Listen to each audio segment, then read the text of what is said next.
Imagine sitting in a smoky Viennese cafe in 1934 discussing science with a friend.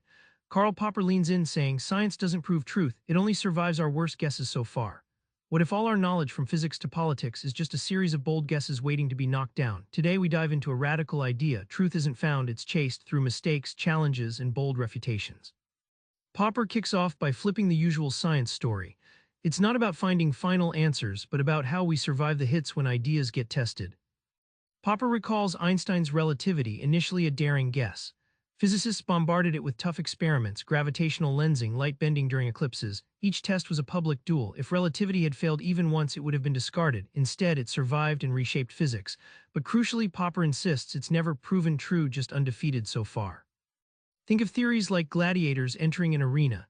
Each one fights for survival, tested by critics who seek their weak spots. Unlike Dogma, which hides from attack, genuine ideas expose themselves to danger, knowing only the strongest survive to thrive. This competitive process drives all knowledge forward in science and beyond.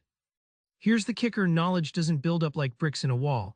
It's more like scars on a warrior. Each mistake teaches us more than any victory ever could. Progress means making better guesses but never claiming final certainty. That humility is what keeps science alive and kicking. Popper throws a curveball. What separates science from fancy thinking? He calls it the ability to be proven wrong, a razor-sharp definition that slices through centuries of confusion. Popper zeroes in on falsifiability, the idea a theory must expose itself to potential refutation to count as scientific. He contrasts this with astrology, which can explain anything and thus proves nothing. Science, by demanding that we invite tests aiming to falsify us, stakes a bold claim on reality that metaphysics can't match.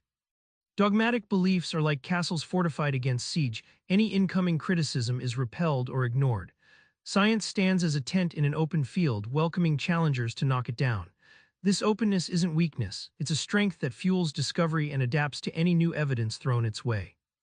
Popper then applies this lens beyond labs. History and politics become narratives we test through their outcomes and contradictions.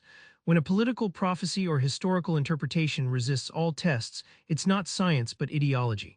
This challenges you to think critically of every big story you hear. Popper isn't just about science. He sees trial and error as our secret weapon in politics, language, even understanding the mind. Popper tells a story about traditions. They aren't sacred truths but hypotheses that survived countless tests through social practice.